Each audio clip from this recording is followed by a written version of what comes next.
Wonderful to share this space and this play with you.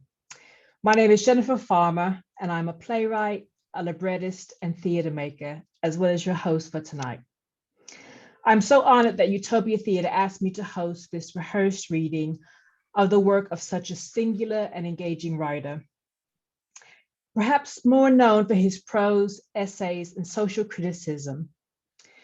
The Black Hermit is the first play of Kenyan author Ngugi wa Thiong'o.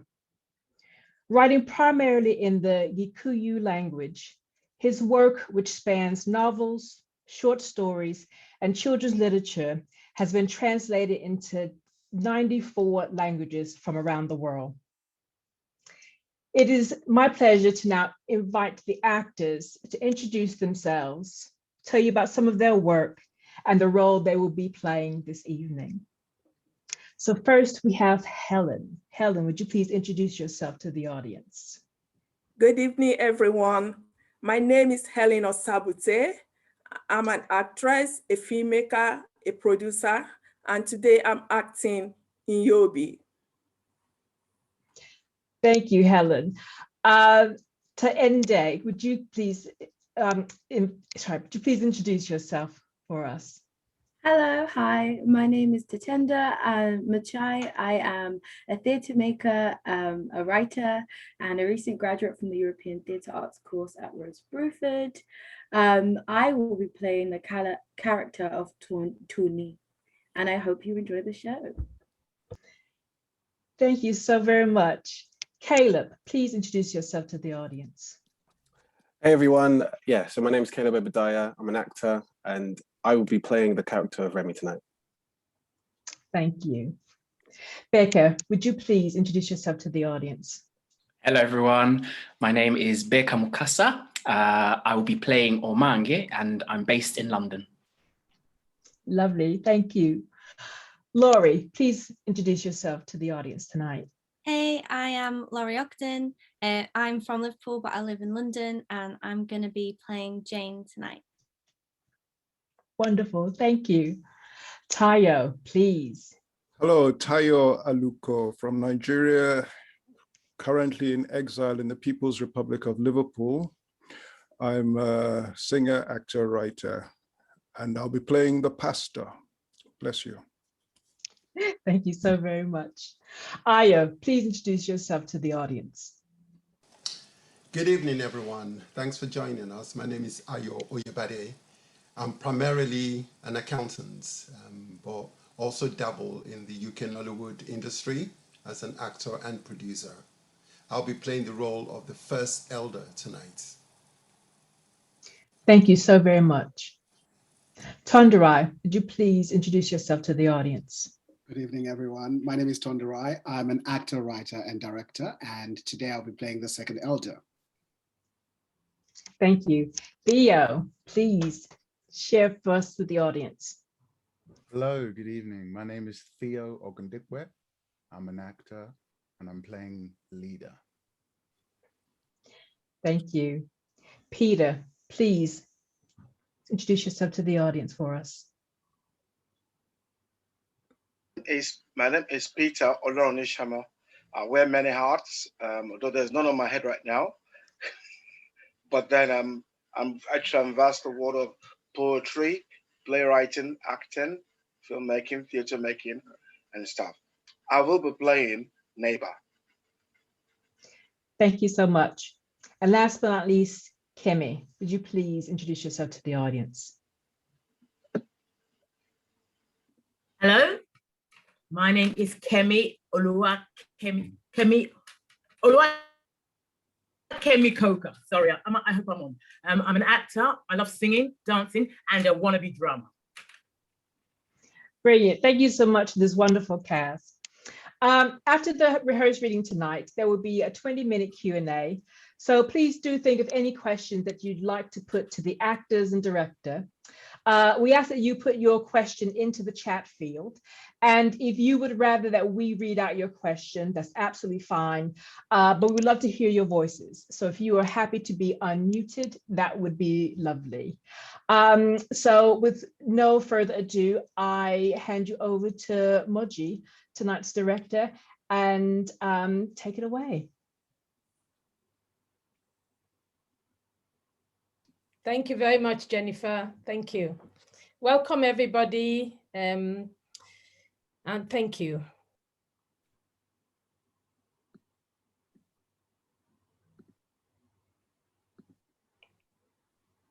Act 1, the country, scene 1, a hut in the country. Tuni kneels on the floor near the earth, sorting out beans spread in a basin.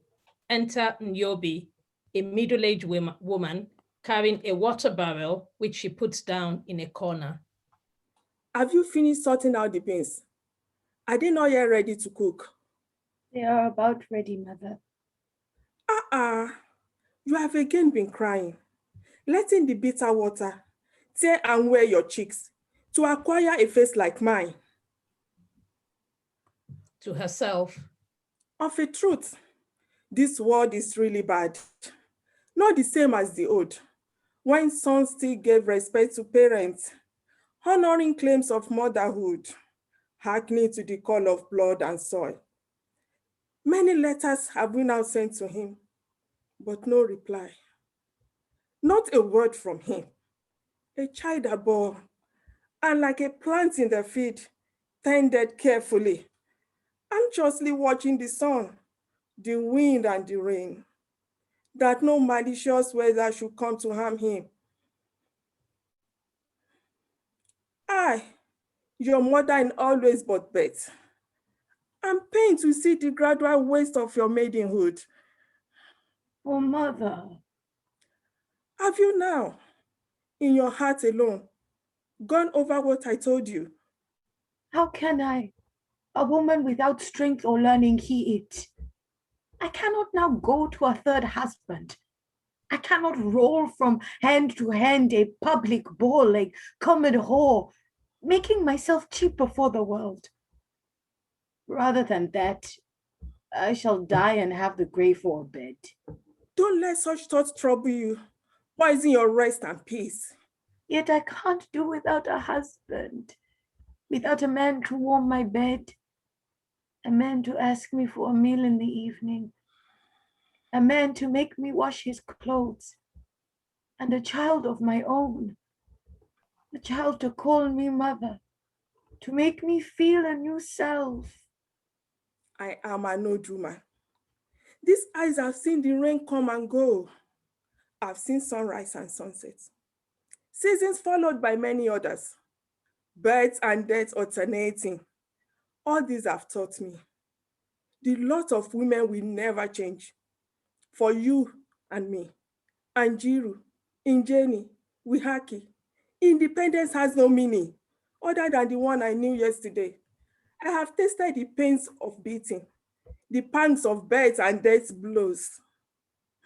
One lesson only have I learned. A woman's joy is scolding her children.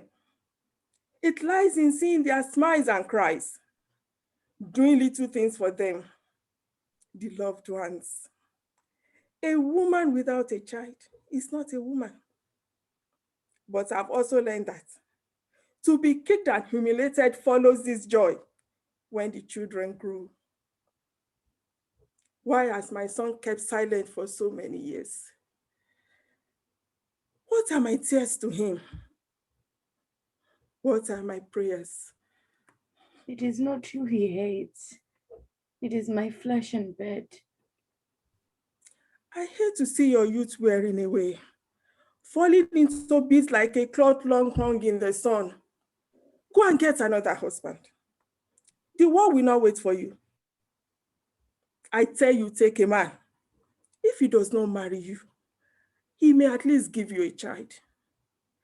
Go and get yourself another man. Christ have mercy on me. If this be a curse put upon me, remove it. Why do men not rest in my hands? Death took away my first husband. Now the next, his brother, has left me. The heart's gloom and loneliness has started eating into me. Yet, Christ, rid me of this thing, this temptation harpening on my weak flesh. No, No. No. I will not go with another, but him I call my husband. Even if I wait for 20 years and more, I shall bear all. Child. Mother. I fear for you. Don't worry about me. I am ashamed of my weakness. Look now. I'll not cry anymore. And when I feel grief come, I'll go out and seek companions in the trees, on the hills. I'll watch little birds and lizards and insects. Often at night, I've walked about alone, letting the moon and the stars speak to me. At times, the darkness shelters me. Wait, a thought comes into my mind. Remy was once a God-fearing child, obedient to me and his father, always desiring to do the right thing. I shall go to the pastor. He knows our son is lost, swallowed by the pleasures of the city. And to him I will say, go to the city, O prophet of God. Tell Remy to come back to us. A voice is heard outside the hut. Who is that? It might be Remy. My son. I shall not talk to him. He shall know what I think of him. I shall turn my back to him. She stands with her back to the door. Enter an elder. Tuni and Inyobi are disappointed. Is it well with you, women of the house? It is well.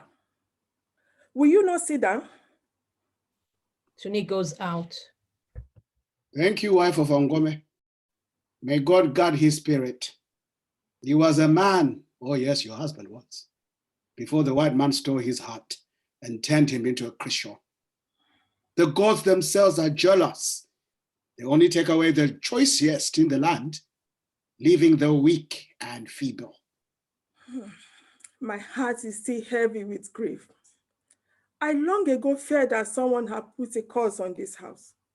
My first son, so big and strong, was taken from me like that, for no reason that a man could divine. And not a year had passed since he brought us joy by marrying a young girl, the best in the land. Our tears had hardly dried before my man follows. And now Remy, the only man left to head this house, went and died to us in the city. I came because of him. Has he been found? We knew him once for a good son. He ascended to our wishes and married this woman, a daughter of the tribe. Instead of going to a white-skinned woman, we were happy. Remy was not the husband of Tony alone. Remy was also the new husband to the tribe. Through his big education, he would have bound us together. He should have formed a political party and led us into victory. But we, like you, were puzzled. Why did he go away from us? Is that natural? We, the ridge, the tribe, have waited. We fear. What? Shall I say it? Speak quietly, or you tear my heart with false speculation. You know what our neighbors are. The tribes that surround us don't want to see us rise. Who knows? You are there. I, your neighbor, here. Can't I use black magic to turn your mind against the tribe and himself?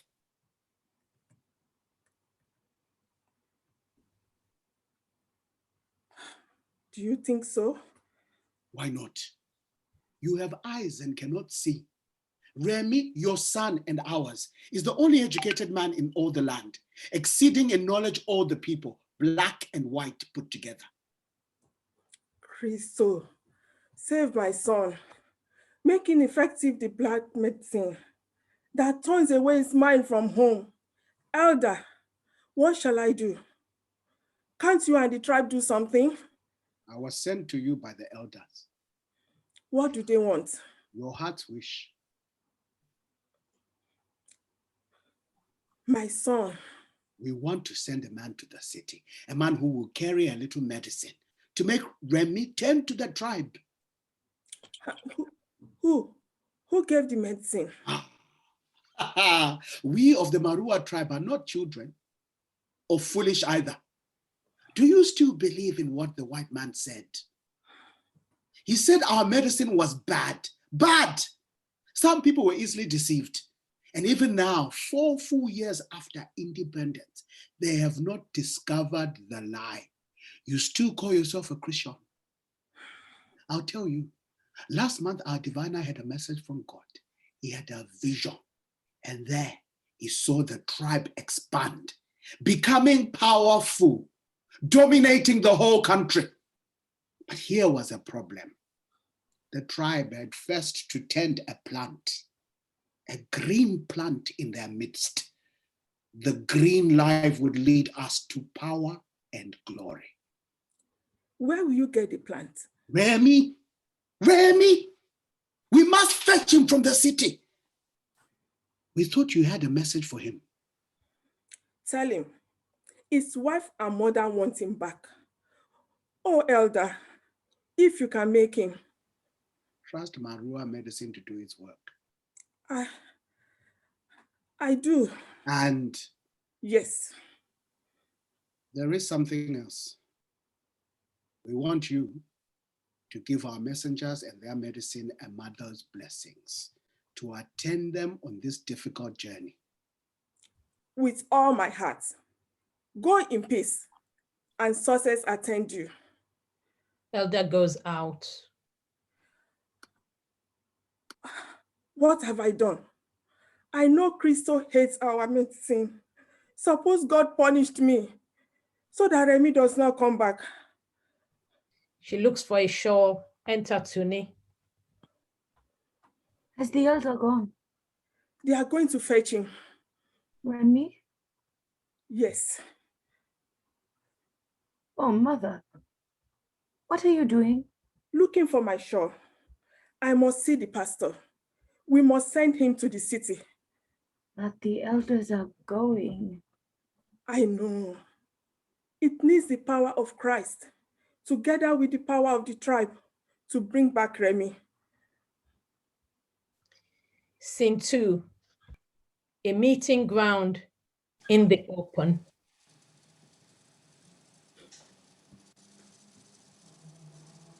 Elders of the tribe, I know all want Remy to come back. Yes, Remy must come back. I'm not making a speech, but a word. One word I must share with you. We elders of Marua love our soil. Because we love that soil, we years ago agreed to fight the white man and drive him away from the land. Today, the same love of our soil makes us turn to the only educated man in the country. Look at our country since independence. Where is the land? Where is the food? Where are the schools for our children? Who of our tribe is in the government? Who of our own flesh and blood can be seen in long cars and houses built of stone? Our tribe waits under a government composed of other tribes. What has Uhuru brought us? Nothing. No, not nothing. It has brought us heavier and heavier taxation. We are told about roads, about hospitals, but which hungry man wants a road? When we all stood solidly behind the Africanist Party, we thought that once Uhuru was gained, taxation for the poor would stop. Remy must come. Remy must save us. He must save us. Be patient. When we went to the diviner, he asked us to choose 3 elders who would go to the city and, using the medicine he gave us, seduce Remy back to the tribe. Who can doubt that Remy's mind was spoilt by the evil eyes of our neighbors? I mean, the letters he wrote us while he acquired knowledge at college and his speeches asking us to join the Africanist party that's now in power show that he could be a credit to the tribe. Anyway, I have chosen the 2 elders who will go with me. Peace to you, elders of the tribe. Did the woman pour blessing on our mission? Like rain. Her son is dearer to her than her Christianity. Or turn we now our eyes to the mountain and say, so be it, O Creator. So be it, O Creator. So be it, O Creator. So be it, O great Creator. So be it, thou shining Creator. So be it, thou shining Creator. The sun shall not be hotter than our medicine. So be it, O Creator. So be it, O Creator. The wind shall not resist our medicine. So be it, O Creator. So be it, O Creator. The mountains shall be moved by our medicine. So be it, O Creator. So be it, O Creator. Remy shall come back to us. So be it, O Creator. So be it, O Creator. No tribe shall be stronger than Marua. So be it, O Creator. So be it, O Creator. So be it, O great Creator. So be it, ever and ever. Well, one word more. When Remy comes back, he must not fall under the influence of his mother or the pastor. You all know what a fine man his father was before he came under their influence and lost all his manhood. He never became himself, except when he was near death. Then he turned to us, not his wife, to make Remy marry this woman. That should show you our strength. Let us now go. We shall again meet here when Remy comes back. Scene 3, the same. Enter Pastor Nyobi running after him.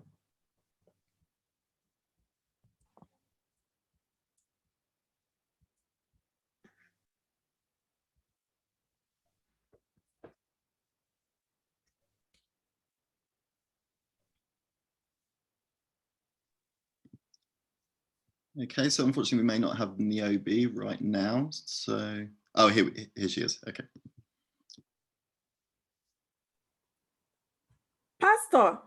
Pastor. Are you well with Christ? I am coming to your house. You must help us. Oh, rise, my daughter. Don't kneel before me, a mortal, else we invite the wrath of Christ, who long ago shed his blood to wash our sins away. But what's the trouble? You look strained. What load sits in your heart? I've been caught. The elders guilt me. What do you mean? He's my son. Remy? Has he come back? No. They want to send for him. So they came to me for blessings. And I, overwhelmed by a mother's desire to see her son back, betrayed my heart, giving the required blessings. Christ or Paul said that our loins should always be girt with readiness and our body with armor. What will happen when they bring him back? He'll be lost to us. And the shadow of Christ will not be there to cool him. He was once a good son. Long before he went to this university, he was then a good follower of Christ. I remember how on some days he would meet me and running to me would say, "Pastor, Pastor, who died on the cross?" I, glowing with hidden pride, would ask him, "Who?" "I know," he would presently say, "Christ died on the tree." "For whom?" "For me." Remy. When he went to this university, I always said Satan was clever, involved him in politics and other worldly pleasures and power. He became, well, that Africanist party. Was he not a member? He was. God help him. Politics. He became lost to us, like a seed which, falling on the wayside, lacked the nourishment of the rich earth. He dried up, was lost. I want him back, Pastor. Remy left a young wife, and she, like a sapling in a drought-stricken land, we also dry up in the heat of desolation. You must not think of the flesh. She's young.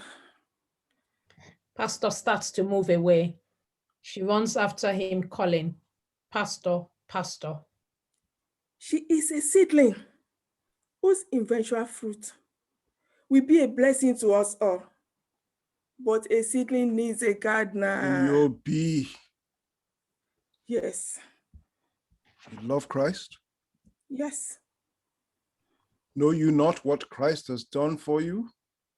Though your husband was called and also your first son, God has given you that child so you may lead her to the cross. Salvation is not achieved through the flesh. It's hard for her. Let us pray. God of Abraham, God of Isaac, look down upon us. We are not strong, but you can save us. Be with Nyobi. Make her think of heaven, so she may bring that child to love you and work for you. Amen. But yes, Remy, what? Pray for him also.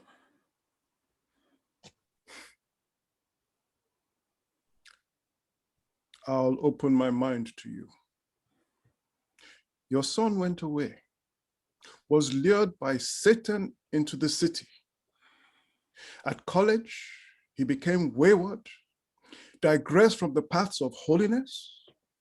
God wanted him for a sower of Christ's seeds. Why else did God give him that education? To lead many a lost sheep back to Christ, his master. But Remy refused to go to Nineveh. He fled to the city of idolatry. So God help him. Go home now. Look to the child. Bring her up to fear God. God will forgive you. Pastor. Yes. Will you not go? Where? To the city. The city? Yes. Go. Go there. Bring back our son. He will listen to you. I need him.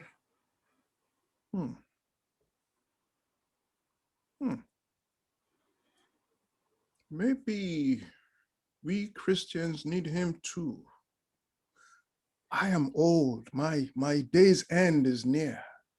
Another Uhuru has come, bringing new problems. Christ Church will need young blood. Too true. God be thanked. I will go to the city. Act 2, the city. Scene 1. Opens in a street corner. A group of young people of different races playing the guitar and jiving suggests the atmosphere of a dance club. The rest of the stage is in darkness, intense and close at first. The music soon fades into the distance. The scene suddenly changes to Remy's room. Remy is lying on a sofa. Enter Jane. Hello, Remy. Oh, Jane, it's lovely to see you. What, aren't you ready yet?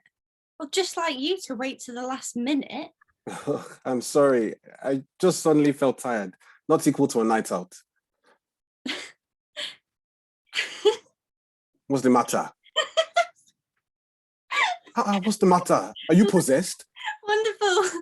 Wonderful. Superb. What? Imagine you saying you're tired. It's enough to make anyone split their sides. Oh, seriously, I'm tired. Oh, would you have said that last year? You went from nightclub to nightclub as if you were haunted, running away from something. Jane. Yes? You must not say that. Why? Perhaps I was haunted. What do you mean? Oh, nothing. Tell me what's the matter with you, Remy. You've changed so much over the last few weeks, always brooding over something and your eyes fixed in space. Tell me all. I may be able to help you. You know, you remind me of my mother, always over anxious about the well-being of her children. Remy, my child, you look tired today. You're not eating your food. Remy, what is worrying you? What did they do to you in school? Perhaps I may be able to help you. Don't be so sarcastic. Come, tell me about your mother. You're always so silent about your family. She's old, goes to the river for water, to the forest for firewood, and of course she worries over me. What else? What does she think of her educated son? The usual things. Wanted me to marry and have a home and children. But you see, I used to be so shy with girls. You? Shy with girls? And you almost ate me the very day you met me in the club? How is it that our dear little shy boy learnt dancing and to be so bold with women, even those who were strangers to him? Something is worrying you. I know what it is. Don't you want to take me out? You don't have to, you know. No? Then it's about home. Why don't we go there? I mean home to your parents. Why don't I go home? Remember, you've never taken me there. Jane. Yes? One day you'll know. It's only that I'm tired of this city, that's all. I hate working for these oil companies that have invaded our country. Files all day long. Go home. Become a teacher. That's creative, isn't it? And starve, while ministers and their permanent secretaries fatten on bribes and inflated salaries. Many of your people would be glad to earn your teacher's salary. True. But anyway, let's stop talking about these things. They say life is too short. Shall we go? To the nightclub? Yes. You're so sweet. They embrace. Scene 2, same room the following day. Remy is alone reading a Sunday paper. Come in. Come in, whoever you are. Enter Omange. You rogue. I believe we have met before. You, Mr. I will kill you, you this bastard. Oh, Mr. Kill me.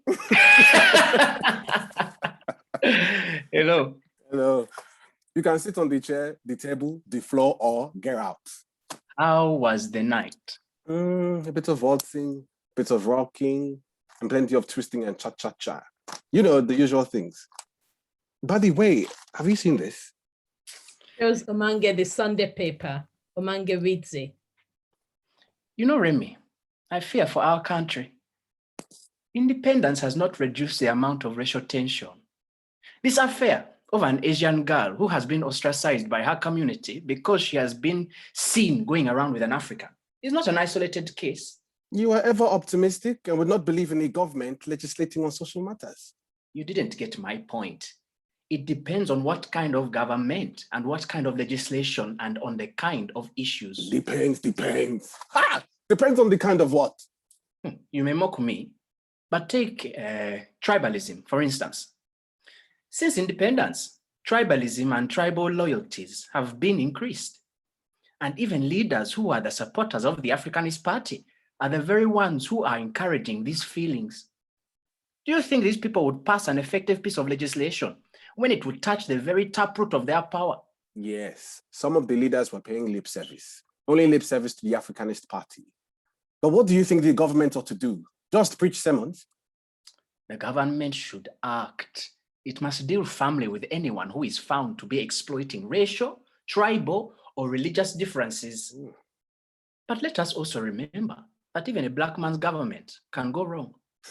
Take this legislation against strikes, for example. If the government makes all strikes illegal, that will be the finest thing they have done so far.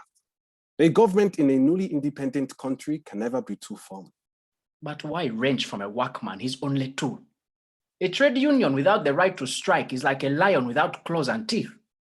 Tell me, will the government also take over the land, the banks and the oil companies and give them to our people? In any case, there are other ways of dealing with people who oppose you besides refusing to listen to them and crashing with them. What, for instance? You can give them what they want, what they fought for. The manpower of the masses ought to be the cornerstone of our economy, not foreign aid. You are like any of those politicians who oppose the government. They don't realize that the problems posed by independence are different from those of colonial days. Then, of course, you could go on being destructive, for as a nationalist revolutionary, your aim was to discredit the colonial power in the eyes of the people. But people have a right to destroy a government, any government that continues the practice of a colonial regime. Yes, but can't we outgrow the opposition mentality and help to build? Some people feel that they must go on opposing the government at every point. And it is more terrible when the opposition, like that of the Democratic Union, is based simply on tribe and religion. I hate this. Even at college, I hated the many small political and social organizations based on tribe and race. Of course. I'd forgotten you took active part in national politics, even at college. Yes. I had the misfortune of being the first in my tribe to reach university. You know, it's a small tribe. Elders listened to my voice. I wrote them letters virtually ordering them to support the Africanist Party and our Prime Minister. And during vacations, I held meetings everywhere and told them, join the Africanist Party. Why then didn't you stand for election? You had a good chance, and maybe now you could be even in government. I did not want to. Why? Because I was trapped by my tribe. What do you mean? I was caught. And when I realized this, it was too late for me to do anything about it. What do you mean? You have never told me about this. So I ran away, escaped to the city. Don't be mystical. I wanted to be by myself. By quitting politics, leaving it to the tribalists and the corrupt men. You are strange. Not strange. It's a wound here. There are some wounds, Omange, which can never be healed. Never. I'm sorry. Perhaps I should have told you earlier. A friend might have helped me. My wound is a woman. You shake your head, but listen to me, Omange. I had a brother once. He was close to me, but in many ways he was different from me. He was stronger, he was a man of action. But me, I was shy with people. Women frightened me. The crowd was different though. I was all right standing before such a faceless thing. There was a girl in my village whom I secretly adored. But I was a dumb sufferer. Every day I thought I would declare my love. She never gave me a chance. Always looked at me with sharp eyes, bashful yet challenging. I tried to confide in my brother, but somehow something always prevented me. Then I went to college. One day I made up my mind. I would tell her. I would claim her. I was excited and in high spirits. The same day I had a letter from home. Yes. Well, she and my brother were to be married. Married? Yes. For a day or two, I could only lie in bed. I thought that she and my brother had betrayed me. Couldn't they read my heart? Then I reasoned thus. She must have loved my brother all along. I was now calm. I thank God that I had revealed nothing to either. At the end of the year, I decided to go home. The girl no longer meant anything to me. In my mind, she was my brother's wife. Yet, do you ever have a premonition? What? Oh, that something is going to happen to you. Sometimes. Why? I remember that journey. I trembled all over without cause. I could hardly move. Suddenly, I became sick. My friends in the train had to carry me home. Then, how shall I put it? Go on. My brother was dead, crushed by a motor car. It's all over now, but then it was horrible, very horrible. He had hardly been with his wife for more than 6 months. What became of her? Soon after this, my father fell ill. It was the shock of my brother's death. He called me to his bed and said, "Remy, you know our custom. Your brother's wife is now your wife." I refused to marry her. But you loved her? Can't you see? I had already reconciled myself to the fact that she was my brother's wife. And she was. How then could I take another man's wife? I wanted a woman of my own. But if I married this girl, how could I ever get it out of my head that she belonged to another? Could I see her as my wife? No. No. It is not that I am very religious. Even today, I could run away with your wife if I knew she loved me. What happened? Oh, my mother wept. My father, although a Christian, wailed and cursed. The elders of the tribe came and prayed me to do a father's wish and obey a sacred custom. Here were people I was leading. I had asked them to be true and faithful to the Africanist Party. They had obeyed me. Now they were asking me to show similar obedience. Finally, I agreed to live with her. You married her? Yes. Did she want to marry you? Marry me? The girl never loved me. How do you know? Did you ask her? No. Did you let her know that you loved her? I knew she did not love me, or she would not have married my brother. How could I go to her and say, "Tony, I love you. I have always loved you"? Even if she had accepted and gave me some sort of love in return, I would have known that she had turned to me to fill the emptiness in her heart, to soothe her grief for her true husband. Would you like to feel that a woman was using you because she couldn't have the man she really wanted? Remy, I think you had better give up a mere clerk's job in this oil company. Go home. Never. I shall not go home. I will never go home. Enter leader with 2 other elders. Please go. Jane and I were going out. Stop her. She must not come. These are the elders from Marawa. Komange goes out. Is it well with you, elders of the tribe? Peace be with you. Is there anything the matter with the land? Well, why do you wear such strain on your faces? And you drop down your heads as if something weighty sits on your hearts. You make me afraid when you turn your eyes from me so. Speak now. Your silence touches my heart. It forebodes no good. You left us. We no longer see your shadow. We have nowhere to rest. Fathers of the tribe, these things had to be. It was my fault in more ways than one. Let that be the end. If it is the old swelling about representing you in government, I cannot, even now, change my mind. We love our soil. I too loved the soil. Love the tribe. I want to serve the tribe. I too loved and served the tribe. We followed you and fought the white man. I fought the white man and followed you.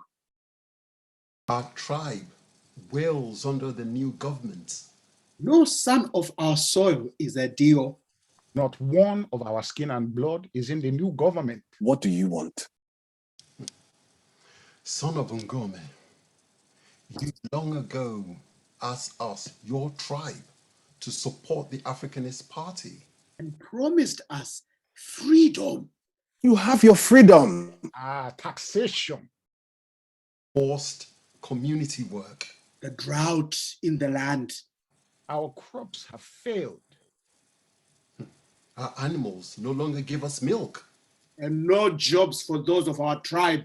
We are all black. Yes. When we fought the white man, but now. My son is my son. My village, my village. My tribe, still my tribe. You must help us. You must help us. You must lead us. You must save us. You must save us. You must save us. Fathers need you at home. And mothers cry for you. The tribe waits for you. But stop. We want a tribal political party. Prime Minister from the tribe. A husband to all the land. Hey, just wait. What do you want with me? First, come home. Go to the new DO. Your word will carry weight. Tell him of our afflicted land. All our other troubles. No more taxation. The white man has gone. The white man is gone. A DO from the tribe. We ask no more than your leadership. You want me to come back home? We do. You really want me to lead you? We do. Then all of you go home. I will never, ever come back. We go. We leave you. Our son. But we know in our hearts, you will not fail us. As they go out, one elder drops down a small bundle, well wrapped with dry banana leaves. Never, never. As our nationalist fervor that gave us faith and hope in the days of suffering and colonial slavery been torn to shreds by such tribal loyalties. All my life I believed in the creation of a nation. Where are we now? Perhaps I did wrong to come to the city following the inclination of my heart. But how can I go home?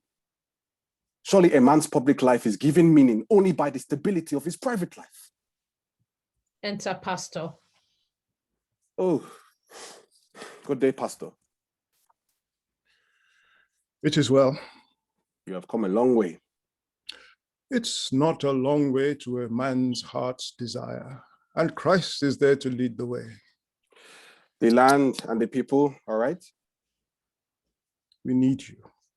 No, God needs you. Even you, Pastor. You want a political party? Not so, my child. Your mother needs you. She has no needs. She daily grows weak. Do you want her to die? It's her own affair. Remember that she gave birth to you. Yes, she's my mother. She gave you milk when you were young and weak, not knowing yourself. Save her. I am not a savior. It's a Christian's duty to save. I have no life to save. The children of God want you, and Christ calls you to lead them to the cross. Do the people of God want me to be a priest? It's the voice of God. I will not come home. Then we sink. No cause for that.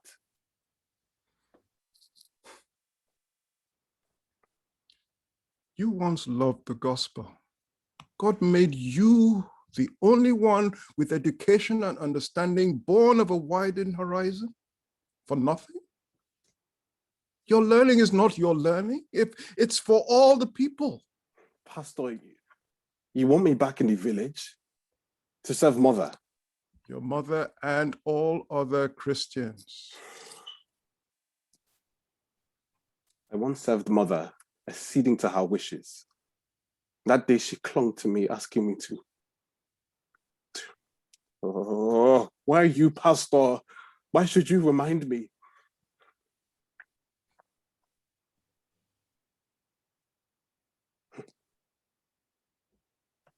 Pastor, go. Go back to the village. Tell the elders this. If they need me, I'll come. If you Christians want me, I'll not fail you. If my mother calls for me, I'll not again disappoint her hopes. Go and tell it to all, the ridges, hills, and the mountains. Tell it to all the land. God bless you, my child. Pastor goes out and leaves a Bible behind. I have been too long a hermit in the city. I thought I'd escape from things that were me, that were part of my life. I must now rise and go to the country, for I must serve our people, save them from traditions and bad customs, free them from tribal manacles. Now. Then he sees the Bible, takes it, and also the small bundle left by the elders. He weighs them in both hands. These and these pieces of superstition meant to lure me home. Shall I find my peace and freedom there? These are a part of me, part of my life, my whole life.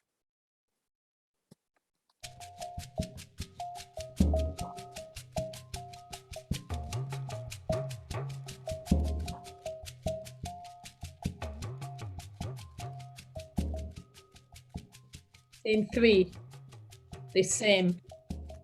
A few days later. You are still determined to go? Yes. You're going to leave me? Yes. But how can you? The nation calls. What is this nation? Me, you, people. Oh, what shall I do? You are so callous. You've no feelings. My tribe calls. I no longer want to be a hermit in this city. A hermit? I came here in search of solitude. In nightclubs and wild parties? Seclusion from what was formerly around you is solitude. To be a hermit means escaping from what's around you. My tribe was around me. And now you're going back. The tribe calls you from your solitude. Tell me, Remy, what's the tribe? I don't know. Oh, Remy, can't you remember all the sweet hours we had together? Please take me with you. Don't leave me here alone. I can live with your tribe and be like other women of the land. You are different. Because I work in an office, typing and typing all day long. What do you mean different? You are different from me, from us, from the tribe. You cannot know what I know. I know your father was not a settler. He's a teacher, one of the good sort. Still, you have not experienced what I've experienced. Your background is a world from mine. How can we be the same? How can the call of the tribe be your call? To you, tribalism and colonialism, the tyranny of the tribe and the settler are an abstraction. To me, they are real. I felt their shaft here. Yes, they have made a wound here, a wound that has made me run to the city. To you, African nationalism and what it means to us who suffered under colonial rule for 60 years can only be an intellectual abstraction. But to me, my whole being, I'm involved in it. You? Do you honestly believe that race matters, that the color of my skin or yours should be a barrier between people? It's not the color. It is just what you are, what I am. My father left South Africa because he could not bear a racial regime. For all people are the same everywhere. What matters is not race, creed, or custom, but whether individuals can meet and understand one another. Just now you are betraying the ideals you used to mirror before my eyes. And you criticize fervent. When I came to this city running away from the tribe, I never knew I would ever go back. I wanted to be a hermit forever. But now they have called me back and I must go. Remy, who are they? My mother, all. I don't understand. You see, I told you, you can't understand. I don't want you to understand. I can. I want to. Don't seek to know any more about me and my past. Tell me about your life. I've all along felt there was something in your life that was hidden from me. Yes. Don't make it hard for me. Don't you love me? I don't know what love is. Oh, I don't know. Maybe I like you. In fact, I like you very much. Only that. But you one day said you would marry me. I then did not know my past would follow me. I thought I would die a hermit in this city. What made you come into the city? Tell me. Tell me this. What made you come to the city and heap lies on me? I thought I would marry you. Maybe if I come back. Why can't you take me with you? I'll be faithful to you and your people.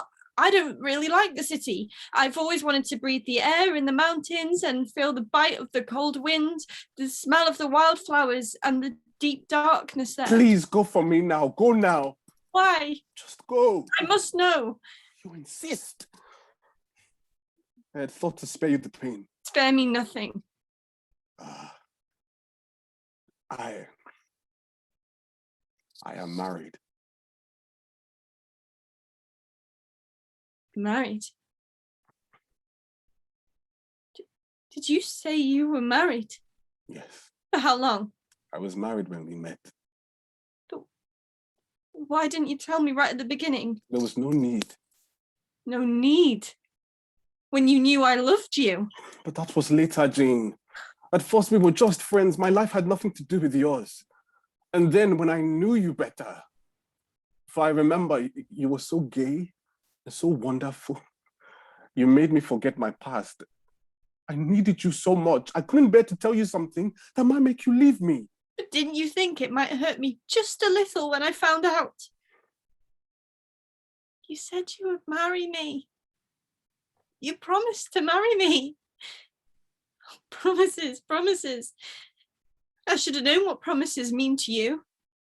You are like one of your politicians. They stand on a platform in front of the silly crowd and they shout, "Give me your vote and I'll give you shoes." You said to me, "Give me your love and I will marry you." But when the time comes, when you've got all you want, no shoes, no shoes. Jane, you've got it all wrong. It wasn't like that at all. Time and time again, I tried to tell you, but somehow I couldn't. I couldn't bring myself to hurt you. Hurt me? If you had told me at the beginning, it would not have hurt very much.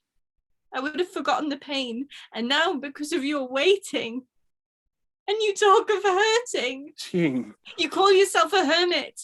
A black hermit. You are not a hermit.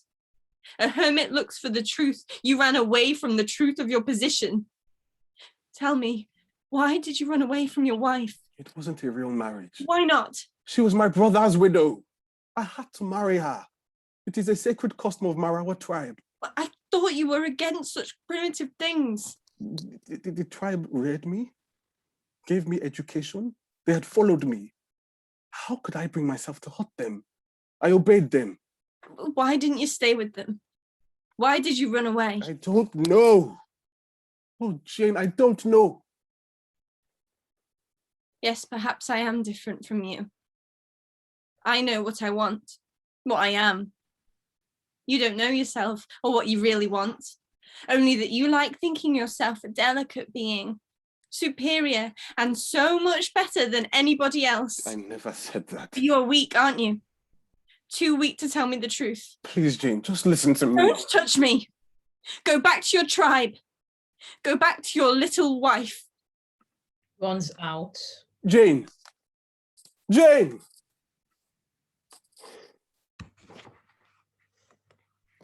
Act 3, The Return of the Hermit. Scene 1, Nyobi and Tuni in the hut tied in. The pastor said Remy will come today. Yes. Why do you look so? With eyes downcast, betraying a sad heart. I am happy.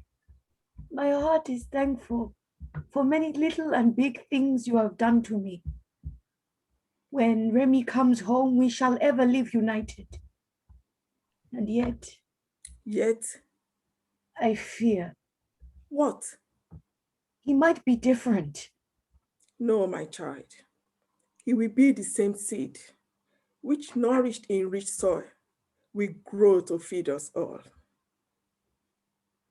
I don't know, but though I feel that here I must be joyful, yet, oh, how shall I put it? I have no fitting words to clothe my thought. Don't worry about me. You wait and see. Just see how changed I shall be when Remy, my husband, comes back to me. You make me cold when I hear you speak in that way, putting puzzle stops in your speech, as if something weighty is still in your breast. It's nothing. Nothing? It's here. In your heart? Yes. You are still afraid. I do want to be happy. Crystal has been good to us. See how blessed our lives are since Remy said he would come. Rain has fallen, putting an end to the anxious looks on the faces of us all. The drought that threatened our lives now seems over. It is the way of God. I feel not at ease. Let not these things eat into you. Last night I had a dream. I saw a man with the face of an Elimu. What is it, mother? You look alarmed. I too had such a dream. Enter pastor. Peace be unto this house. Our hearts echo your words. We feared you would not come to share with us this moment of gladness. Remy is a chosen vessel of God. I knew this once long ago when Remy came to my Sunday school. He would listen to me attentively. My heart was filled with joy to see the young soul so hearken to the small voice of God. Again, meeting in the big city, I saw the same child listening. Oh, how my heart leapt to the small voice. Oh, Pastor, my cup runneth over. It's not my work. This is the work of Christ. In the hearts of us all, true independence comes with Christ. Will he really come today? Doubt not. But be prepared. He must be kept away from politics, away from the influences of tribal elders. You told the elders? They have been to the city before me. And I promised Remy I would tell them all. With Christ, nothing is hard. Now, let us bow our heads in prayer. As they bend their heads, a man comes running into the hut. Yobi, Tony, Pastor. What is it? The elders meet. So many of them. People have come from afar, from regions around and beyond. They pour into the meeting ground. They dance and sing. Hark! You can hear the drums. They carry branches and sing old songs of war when we, Marua, used to be a tribe before the white men came. Now they sing of another coming after the going of the white man. They sing of a new man to restore the tribe to its land, to its old ways. No more taxation. There will be freedom. Who is the Savior they sing about? They must not blaspheme. Let us pray. Who is he? Your son. He'll come today to lead us back to glory. Oh, hear them. They come nearer, not going to the meeting ground. Tell me, is it true Remy comes today? Oh, they are here, So many. I must go. I must go. Let us now pray. The drums call. Must I not be there when he comes? Don't mix with them. Remy is my son. Remy is the son of Christ. Sonny, are you coming? I feel let me come later when I've prayed to my God. Yobi goes out. Don't leave me, Pastor. I'm not going, child. Pray for us, Pastor. Do you think Remy will come?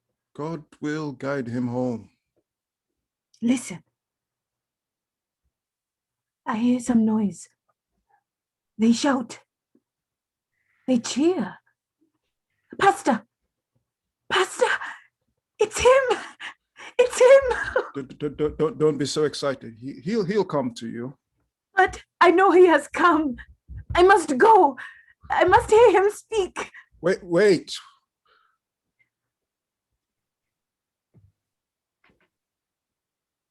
What is it?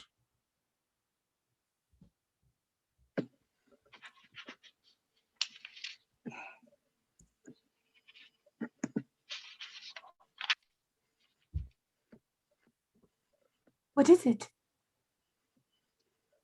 All the tribe. Has he arrived? Didn't you hear the roar? I could not bear it. What? The roar? His voice. He was angry. He was not alone.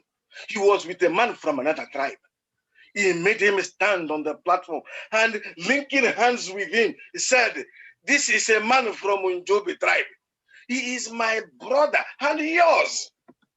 You should have been there." How he blamed the elders, the leader, and the others for preaching tribalism and misleading us all. Our salvation lay in the National Party. People were then quiet. Some turned their heads away, stung by his wrathful words. Other elders went away in guilt and shame. What is that? They run to the door. Singing voices can be heard, becoming louder and louder. It's Remy. People crowd around him. He comes here. Now they sing the national anthem. Let us join them. They go out. Now the singing is quite loud. The scene changes to the village square, just outside Nyobi's hut. The crowd is singing Africa's anthem. Mungu ibariki Afrika, ili upate kuwaka, maombi yetu yazikize, uje ubariki, uje roho takafifu, uje leho utubariki. Tuni and the pastor enter during the singing. They can just be seen at one end of the crowd. There is so much excitement that nobody notices them. Go now, dear elders, and remember what I told you. We must all turn to the soil. We must help ourselves, build more schools, turn our hearts and minds to create a nation. Then will tribe and race disappear, and man shall be free. They all cheer wildly as they stream out. Now only Nyobi, Tuni, Pastor, Omange, and Remy are left on the stage. Even you, Pastor. You and other Christians must not live isolated. We must link hands, build a house in which you and I and all our people can live in peace, cultivating the riches of the heart. God bless you and our country. My son. And you, mother, I turn to you. What did you do to me? You harped on my weakness and made me marry a woman whose love and loyalty will ever lie with those in the grave. You talk to me so? You talk to me so? Everything will give way to my leadership. My son, don't be dazzled by the place, which we born for a night and tomorrow it is out, all ashes and blackness. Look to your house, and there you will see the fire that glows all night and day between 3 headstones. There's food and the warmth of life waiting for you. Listen to your mother and don't be hard on the woman. She has waited for you, bearing all the ills of the land. I will no longer be led by woman, priest, or tribe. I'll crush tribalism beneath my feet and all the shackles of custom. I was wrong to marry her who was another's wife, a woman who did not love me. Tuni goes out. Nobody notices her disappearance. Everything is not tribe and custom. Your mother, your wife, or child are not merely tribe. Search your heart. You have never known her. I now know all. My stay in the city has taught me everything. Our son. Your words and face make fear creep in my flesh. Where's Tuni? Gone away. I must go to her. I will pray for her. I don't want to see her. Act 3, Scene 2, the same. Enter Tuni running, followed by a village woman. Listen, child. I can't stay there in this place. To be like an unwanted maize plant that has been pulled out and flung on the bare path, to be trodden beneath men's feet and left to wither and dry up in the sun. You must not go away. Can't go back to a house of shame and humiliation, to be laughed at, to be flouted, to be driven out, and by him, my husband, when I'd wanted to give him my body, my heart to keep. He may change his mind. I could not go back to him, even if he called me back. Tuni. See, I am not afraid. I'll go through the world a maid flouted by both fate and men. And I'll go to a country where I've many times thought of going. There is no light and no people. It's all darkness swallowing you wholly. So no man from this world may know or recognize you. I'll go there. I shall never meet anyone who see me and pause to whisper, there is a girl no man will touch. There is stillness, all stillness in that country, which I saw only once when I was a child. I was then small, very small. God above, protect us. I felt pain here, and I think that I cried. My mother was worried and wept. Then the light from the sun blinded me. I was in that country.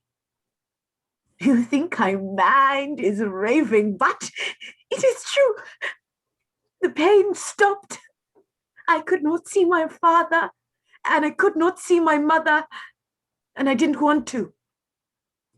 It was so dark there and so quiet. And the only song and talk was that of deep darkness. The darkness that showed nothing of pain, laughter, or suffering, but peace. Peace. When I returned from the country, they said I had been dead, and only God's grace had brought me back to life. But what a life! You must not let your mind wander so. Come and stay with me. Remy is not the only tree under whose shadow you can rest. You don't know. You don't know. Goodbye, Mother. Goodbye, Father. Goodbye, my village. And now I must go. for darkness calls. Goes out. She was ever a strange woman, unknown to us who have been with her for so long. But I must follow and turn her distracted mind the right way. Yet I fear for her and for Nyobi. I fear for the bridge and the village, whose peace and solitude will now be torn by strife and sorrow.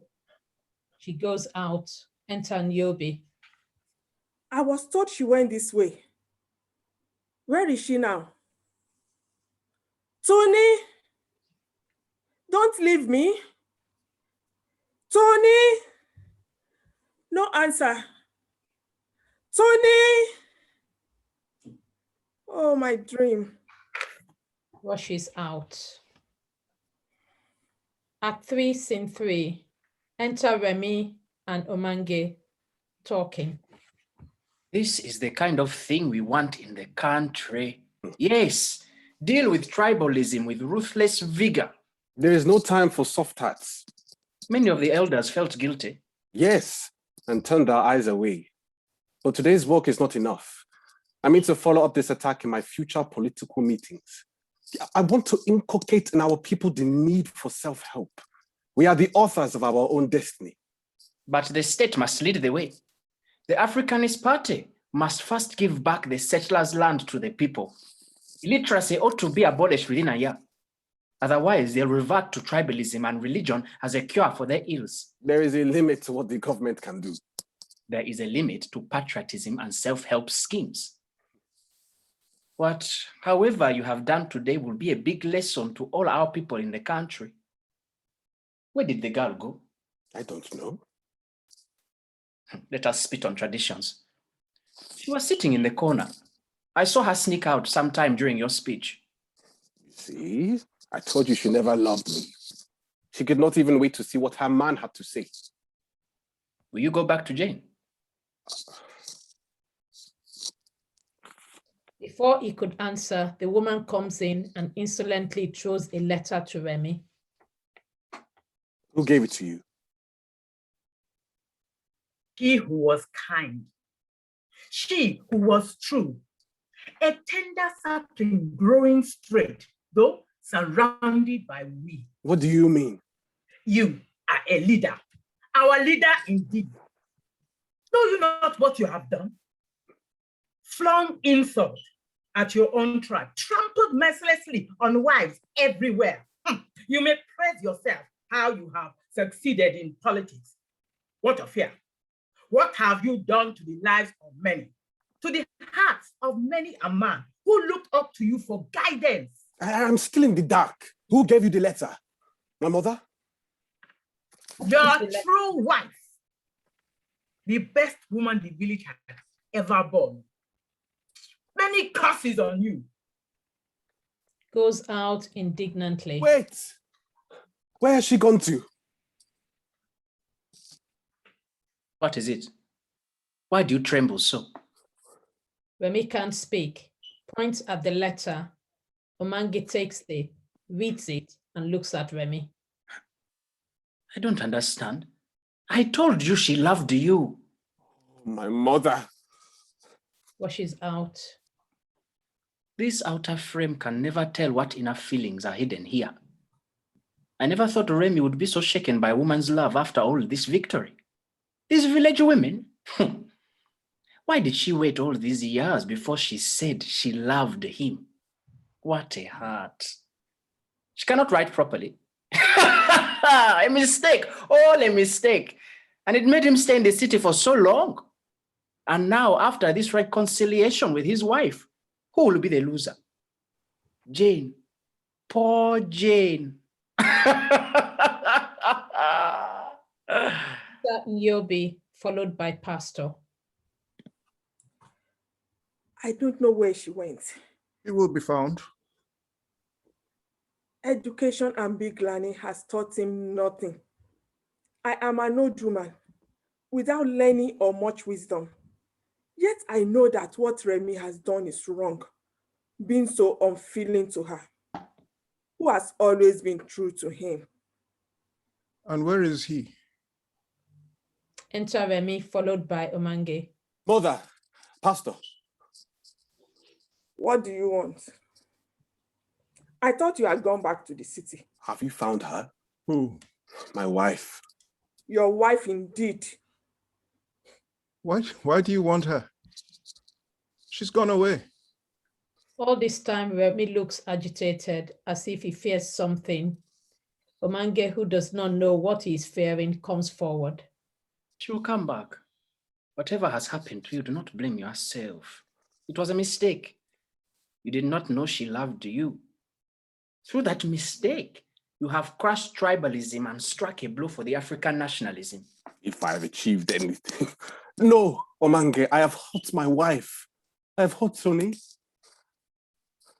Pastor, you are a man of God. Help him. Help my son. I'll tell you what was wrong. You joined the Africanist Party and became lost in politics. You put all your trust in yourself and in man and not God. Pastor, you and your religion never did anything for our people. It's only divided them and made them weak before the white man. Pastor goes out. What has come over him? To Omange. You knew him in the city. Help him. I think Remy is right. He has always been a true nationalist. Omange, what good has my nationalism done to people? What good to stand on a platform, control a crowd with a lift of the voice, silence them with a wave of a hand? Great things have been achieved through that power. We now have our freedom. And after, I have been a hermit. For my wife, from the people, I see now a streak of light through the darkness. I have been too long away from their real thirst and hunger. Mother, I know you know where she is. Don't hide that from me. She was in the village and then went away. I could not follow her. She will be found. What have I done? What have I done? Drums beat in slow rhythm. A procession of elders and women led by the leader file onto the stage. 4 men carrying Tuni's body on a stretcher. They put it down and step to the side. The pastor steps forward. Stand you not near her. Though she took her life, she was holy. She was of God. Kneeling beside her, broken. And she is gone now. Gone from me and my heart. With her words of love still ringing in my heart. Dear Remy, I loved you all my life. What have I done? Tony, what have I done? I wish you had sent the letter earlier, but I never gave you a chance, nor even tried to understand you. I came back to break tribe and custom. Instead, I've broken you and me. And that is the end of the play. Thank you very much.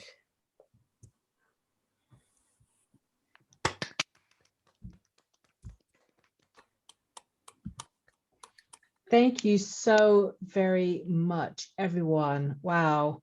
As so many people put into the chat already, it was just absolutely captivating and spellbinding storytelling. Can sit with that for a moment. We're going to start our Q&A now. So if you do have a question, please put it in the chat. And as I said before, if you're happy for us to read the question out, we can do that for you. But if you would also like to be unmuted to sort of share your question and your voice with everyone, that will be great. Just give people time to sort of formulate and sort of put their questions into the chat. Moji, would I be able to ask of you maybe the first question, and any of the cats that you'd like to bring into this? This play was written in 1963.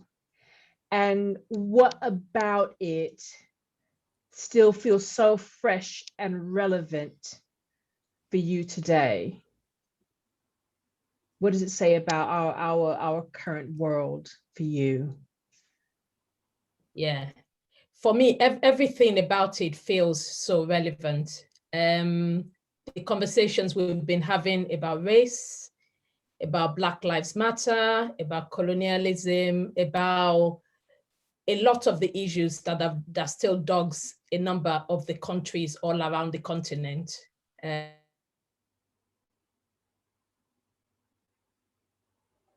Issues around the leaders, around some of the legacy that colonialism have left in Africa. All of those issues continue to be very, very relevant. And in fact, if this play had been written today, I think it would just be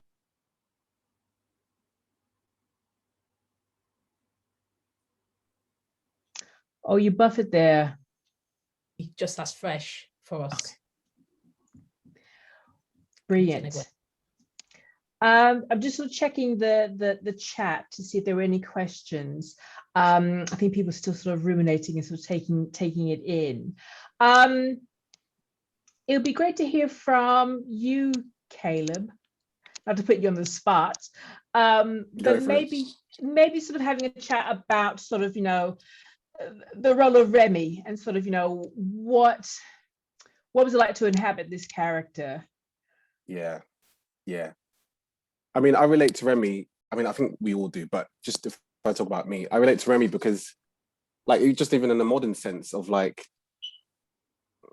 the weight that I sometimes feel like as a Nigerian, like being the first son or whatever that means, or just sometimes my mum will tell me something. I'm like, Mum, just stop. Isn't it as simple as just don't talk to that person? And she's like, it's not that simple. So it's just, there's lots of, no, but with this, when we started rehearsing for it, I thought like Remy is a saint. You know, people don't get him. You know, like, why are people onto him? If he doesn't want to do it, just leave him alone. Cut to,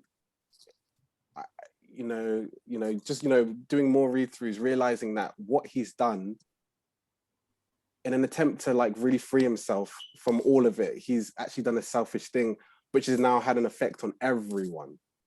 And that was a nice feeling to realize that I think that's what makes a human. Yeah, he's not just the same, you know?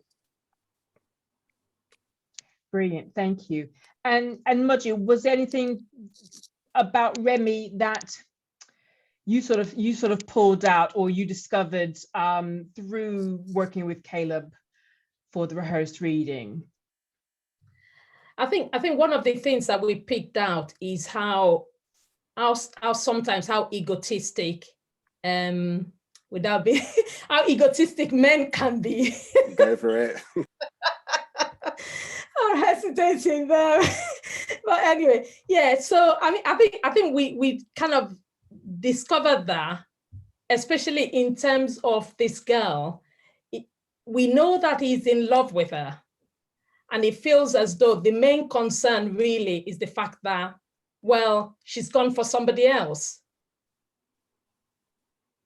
And because she's gone for somebody, it's not so much that he has a serious issue with the tribal custom of taking the brother's wife. At least that's how I interpreted it in the end.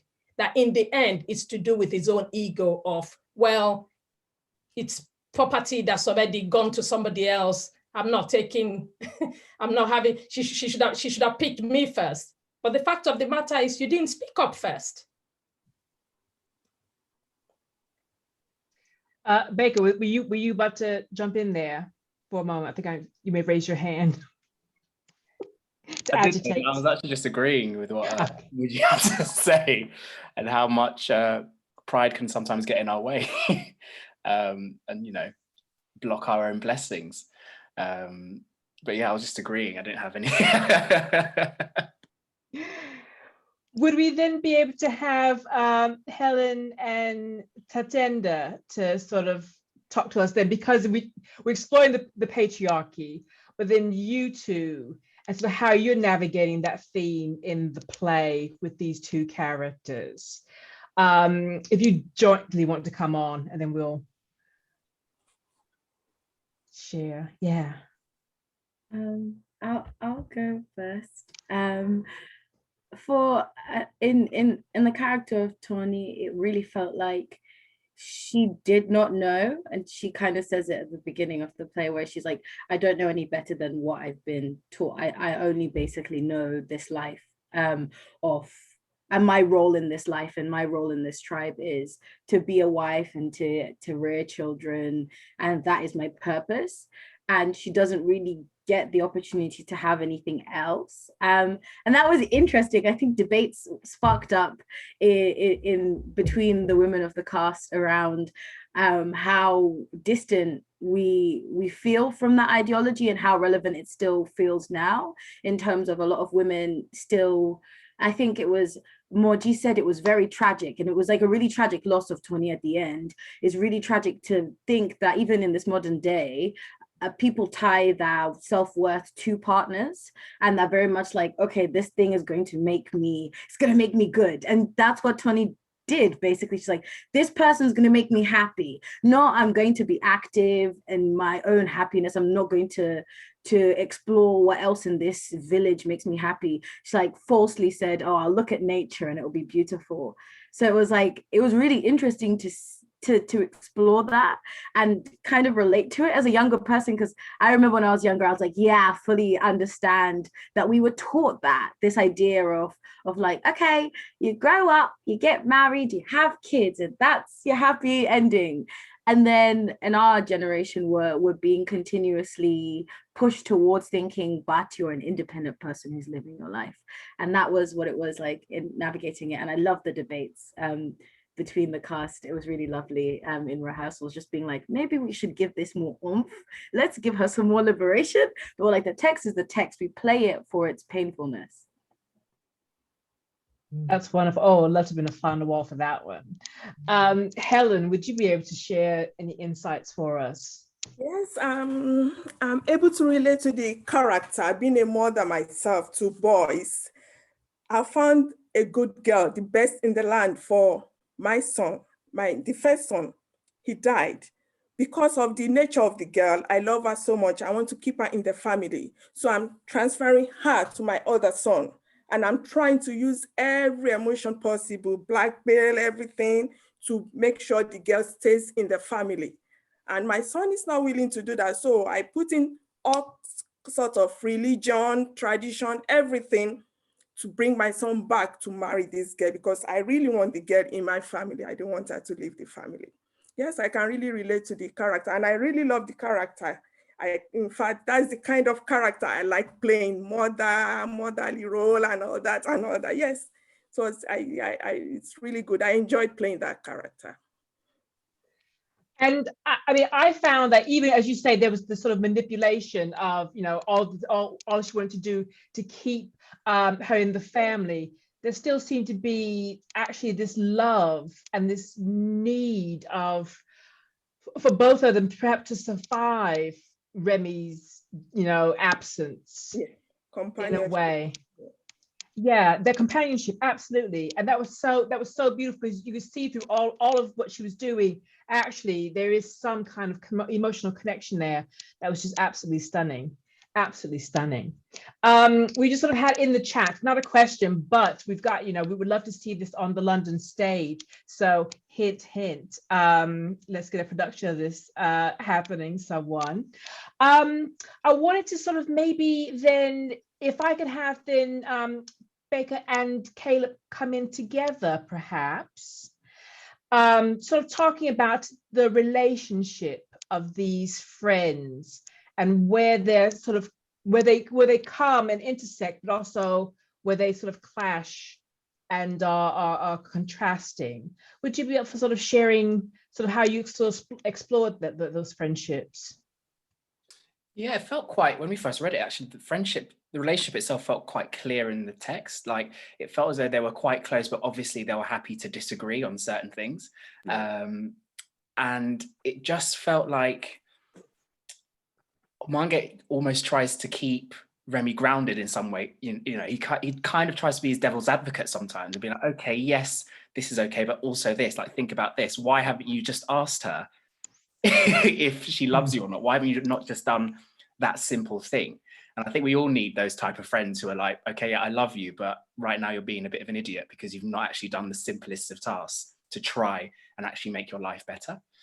And I just love that. And I love, like, when I first read it, I just imagined, you know, I feel like my uncles and my dad have like these conversations all the time, and they're men who kind of feel as though they know that they like talking a lot about politics, but then also kind of think, actually, what are they actually doing about it? Like, how practical are they being about this stuff that they want to put into place? I think a lot of these men are really good at talking the talk and saying it should be done like this, should be done like that. However, they don't necessarily know how to put into practice. And one last thing before I completely, because I need to shut up, I think I'm ranting. It's interesting that it's only these two guys who were the ones that allowed access to education. Like, I find it interesting that Remy's the one who has the access to leave and get the education, but he still has that responsibility to take it back. Whereas it's quite sad that the women don't necessarily have that same opportunity and that same access. So it's interesting that, you know, whenever we discuss power in these communities, it's kind of like we are quick to say, you know, the white person and colonialists have taken that away from us, but sometimes these men in these communities can't actually see the power that they wield in the communities as well. So I find that quite interesting. Sorry. I didn't even have anything to add to that. That was delicious. That was wonderful, absolutely. And again, you know, what, again, as you say, who has access and what could they do if they did have access to these resources, and what can be perhaps taken for granted? Absolutely. Caleb, did you want to share anything else, or? Me? Yes. Yeah, no, I just all I wanted to say was they're friends, man. They're just banting. You know how, like you said, uncles, they love to just for the thrill of it, just like have debates. So that's all that's what I think the friendship is. But also he's a good one because I bring him home and he helps me with like the speech. So he's a good one. Oh, let me mute myself there. Yeah, absolutely. It's so very interesting to see that dynamic and what that push and pull can be. We've got Max in the chat putting it to us Londoners that if the production is done in Sheffield, would we come see it in Sheffield? Which I'm saying yes, we all will come to Sheffield to see this production. We've got some amazing sort of compliments in the chat, so please do have a look at that, actors, at some point. So yes, again, if you have any questions, please put them in the chat. But I wanted to then perhaps ask these sort of opposing figures of our pastor, our elders. So Tayo, Ayo, Theo, and Tonderai, would you sort of kind of join the conversation and sort of really sort of unpick this for us of what we're coming from with customs and ancestry, and yet with Christianity coming into it? Any one of you that'd like to start first? Well, good evening, first of all, everyone, and congratulations, cast. You were amazing. I found this play fascinating because I think I said it before earlier today when we were rehearsing, and I think we've all said actually this evening in this question and answer, that it's a constant conversation. The navigation or negotiation between colonialism and the fallout from colonialism is an ongoing conversation and debate, as the boys were saying. And I find it fascinating how beautifully it's been written in this play, how beautifully that conversation and debate has been made into a play. You know, I find that truly amazing. But it just unearths all those questions that we still are yet to answer, and how we navigate our relationships with our culture, our history, our tribal customs, our rituals, and I guess it's not so much of a new world now, but the world that we are in now with the Western customs and colonization, and Western culture. and how we negotiate and balance those things without losing our history and losing our customs and rituals and our relationship with our history, and also understanding that there is evolution happening all the time. So it was really fascinating playing the leader, somebody who was tied very heavily to one side of things, which is we must stay rooted within our culture and our history and our rituals, and we've got to get this young buck to come back and, you know, bring us and our culture into the future, just to have the opportunity to see it from that side of things, as a diasporic child myself. Thank you for that. Tayo, would you be able to? Yes, I come from a very religious family, Christians. So a lot of the pastor's words are familiar to me. I would say that one particularly interesting, ingenious thing that Ngugi did in the play was where the elders leave a charm and the pastor leaves a Bible, and then Remy holds them both up and refers to them both as superstitions. So this is and then tragedy follows Remy to the village. So Ngugi is not taking sides. he's giving them equal.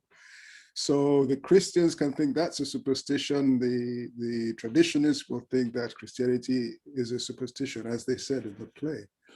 And we don't know, or it's probably left to the readers, the audience, to decide, you know, if he had followed one or the other, would things have been better?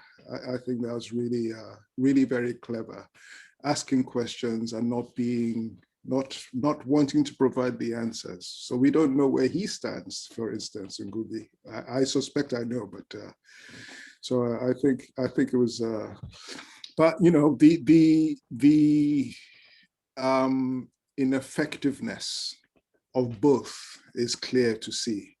And I refer to that when I'm thinking of, you know, Africans have been praying since before independence and are still praying now, and things are not getting better. Is it their fault? I don't know. They're praying, they're doing their charms, their traditional things as well, and things are not getting better. So it raises questions as to where is it that we're looking for solutions for salvation? Is it out there somewhere? Is it in here? Is it a question that I'm not going to try to answer either?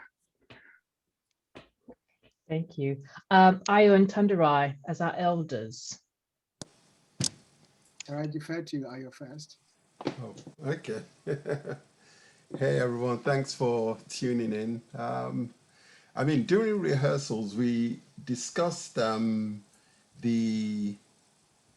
influence that the elders had, or the pastor had, on Remy returning home.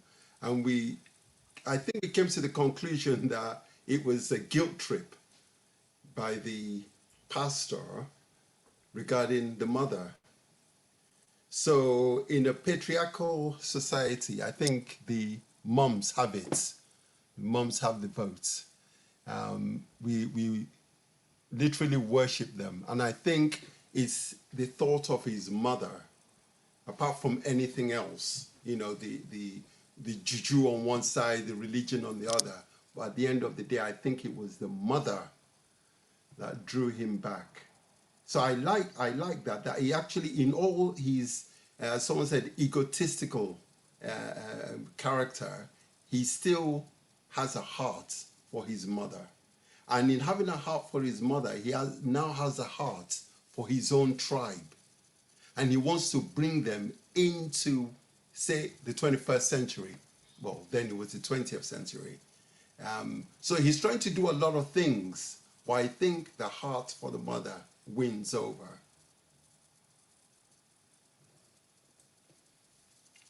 Thank you. Beautiful. I'm captivated by that, actually. I think it's such a beautifully expressed thought, Ayo.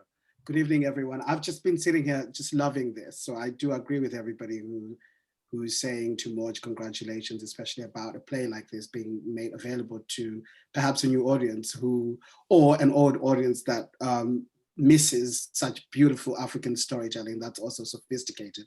My only thing to add really is from the elders' perspective in terms of what I would call, for want of a better word, indigenous culture, indigenous religion, because we all know that that really was decimated by colonization, but not really decimated, because I think what's interesting about this play is how long the situation of indigenous religion continues to be so powerful. I'm from Zimbabwe, so I can speak a little bit about that. That however much religion came with the colonial people, but also obviously recently with the more Pentecostal American influence, religion is all over Africa, it's all over Zimbabwe.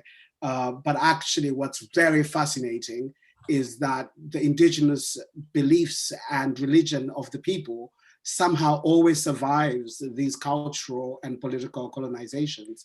And I think that's still contemporary. You know, I know that some family members of mine, if someone were to die today, they would still go to the witch doctor to find out, yes, it was cancer, but what caused the cancer and who was responsible for that. So I think it's a peculiarly African and exciting African dichotomy that we constantly have to deal with, as well as atheism. So I'm, for example, someone who studied theology, but I'm also aware of my indigenous religion. I was raised a Catholic. I'm now a Londoner who's like too cool to be thinking of myself in the religious terms. But all of that has power. And I think that that's at the core of what the play is about. I found it interesting that it conflated within the elders scene, it conflated politics with that custom and tribalism. Because I just think that's really fascinating that they're not arguing just on custom.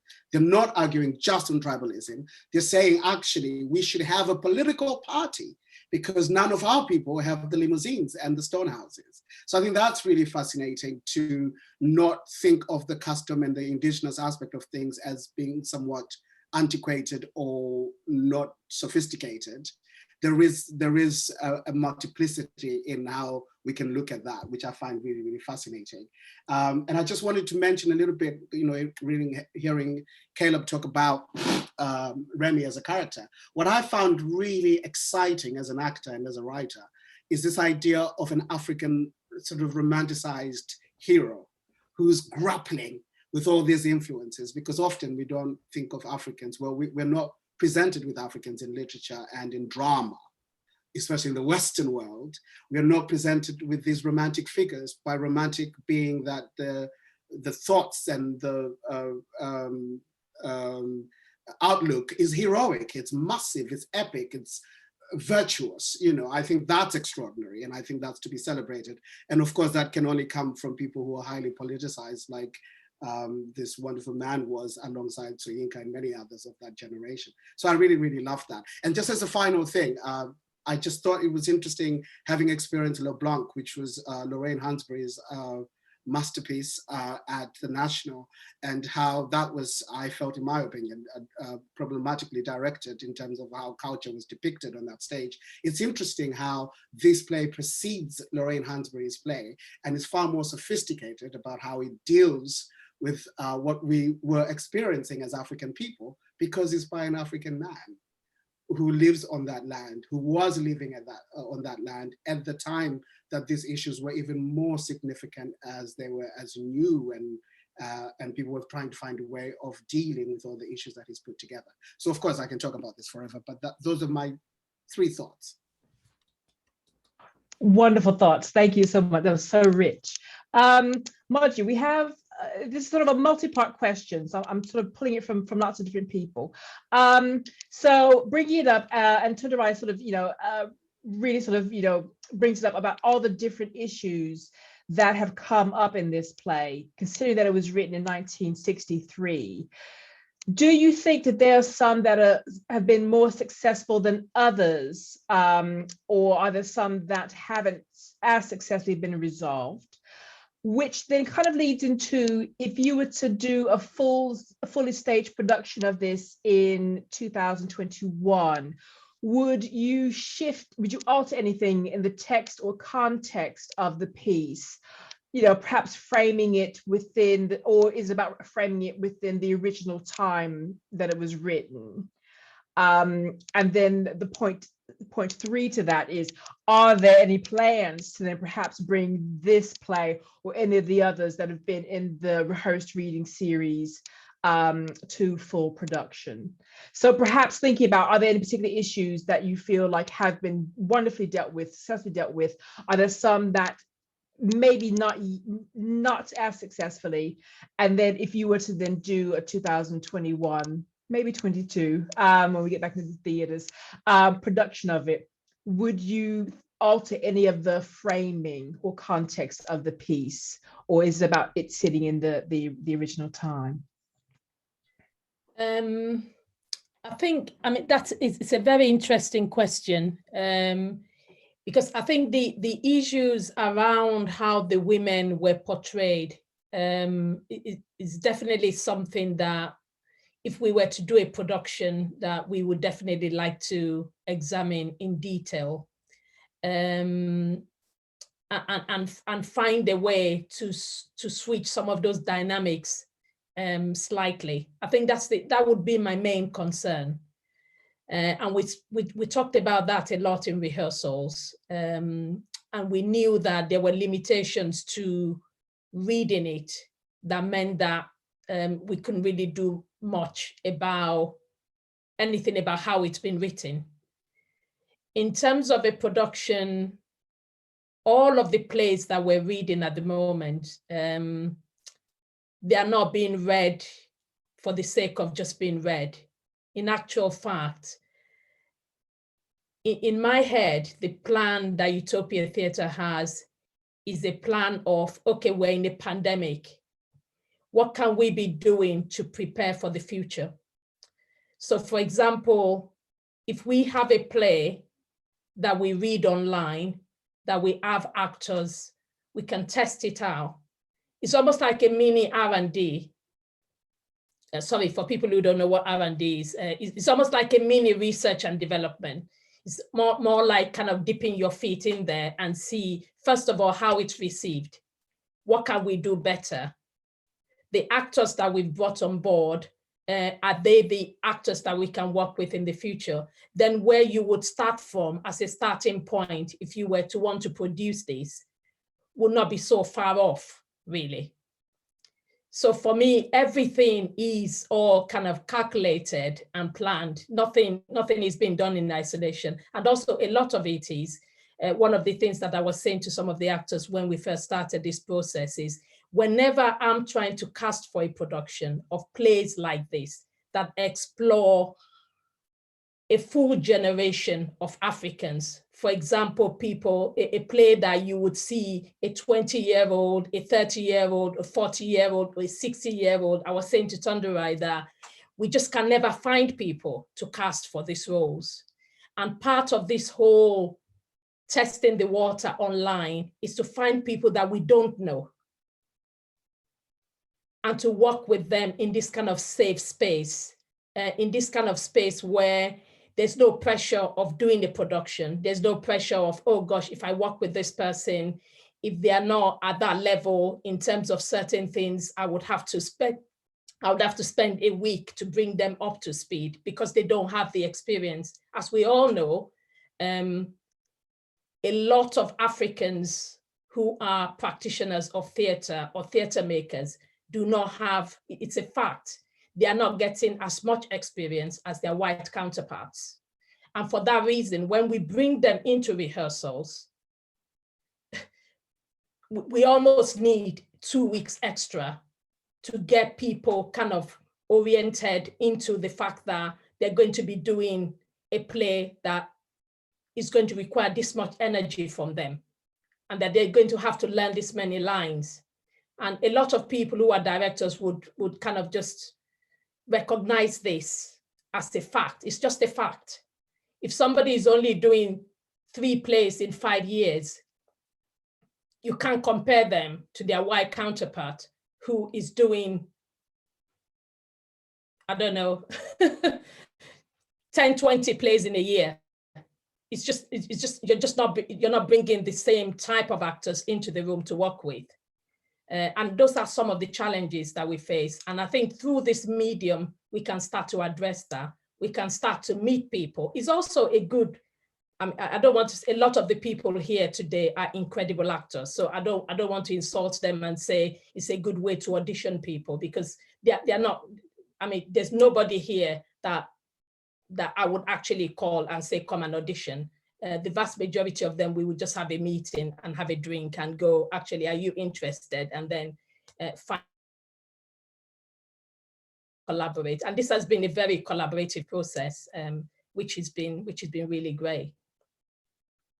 I hope that answers the question. It did.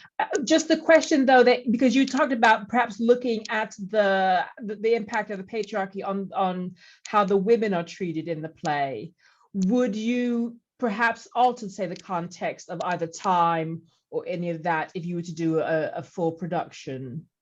I wouldn't want to. No.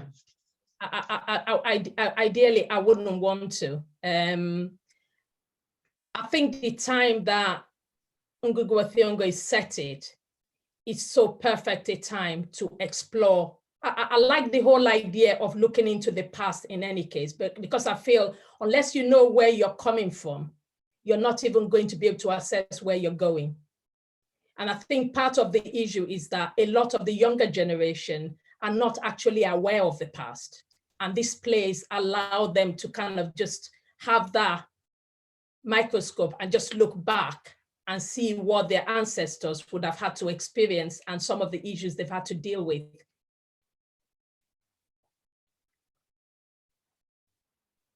Fantastic. Thank you so very much. I think that's all the questions we've had today and have time for tonight. Laurie that we haven't spoken to. Laurie, oh, sorry. Yes. So there's, sorry, Laurie, Kimmy, and Peter. Would you like to sort of share your experiences on working with the play, the characters, this narrative? Hello, Kimmy here. Can you hear me? Yes. Hi. I just wanted to jump on what Moji said about the women. When I first read the play, there are so many aspects in it: the religion, spirituality, education, all those things. But I know that in the time that we're in right now, people will home in on the text of the women. And I think if we were to do a full production, I know because usually there is music and dance, there is space to push out the power of these women. For instance, if a woman is telling you to go and marry another man, don't worry about what anybody else says, you go and do that. That's power in 63. If she's saying, okay, well, even if you're not going to get married, you're going to have a child, just take what you can for yourself. The village woman, the support that you have, it's not just your mother that's going to support you. There are women that will be around to hold you up, and that also is power of women. So I think there's many ways where we can push that forward so that people just don't home in on, oh my God, is that all just about women having struggles? It's a very powerful thing for women to stand up and, and also the mother has sent the pastor and she sent the elders. So she's double whamming them, she's sending everybody to go get what she wants to happen and it's her son back. That's power.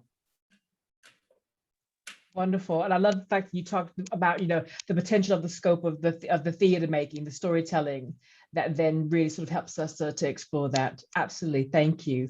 Laurie, would you be able to share? Just that it's been such a joy in this, I don't know about anyone else, but this latest lockdown's been harder than the other ones for some reason. And so it's just been such a joy being able to rehearse. And I wish I had scenes with everyone else, but I've had so much fun with Caleb and Mojisola, like rehearsing these scenes. And I just think that this playwright's language is so, I don't know what it was like to hear it, but to play it, it's so poetic and so dramatic, and it's such a gift that I really wish that I wish I'd known about this play before it was sent to me, and I didn't, and I think more people should know about it, because as an actor it's really a gift to get to speak those words. Thank you. Thank you for that. Absolutely. We do highly encourage everyone to buy a copy of the play text, just to explore it in your own time, because it's absolutely sort of phenomenal. Yes. Peter, would you please sort of share? Yeah, I'm not surprised really at what Ngugi was doing, because I'd read the play for my A-levels way back then in Nigeria, over 3 decades ago. And Ngugi has a very, very, very unique way of always presenting things. And I think he took some of that from also his book, The River Between. Even the title there tells you there's a strong river always flowing between. And the neighbors, as far as I saw the roles, were the undercurrents of the river. There were the people yelling without expectations. There were the people meant to bear the hopes and the failures of those they had as leaders. And so along that piece of concept, running through all of it came the politics. When you have white education, when you are led into white education, like the pastor did say there, that Remy was once a very obedient child when he was in the village. But when it come into the city, he got lost. He got lost with what?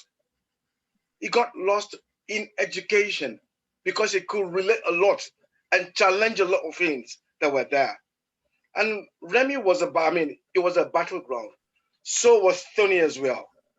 Because Remy was a battleground between trying to reconcile the expectations of his tribe, religiously, as a patriot, as a Marwa, he had that. And then politically, he was supposed to interface between a culture and westernization. And he could not find sufficient common ground with it. And so he was suffocated.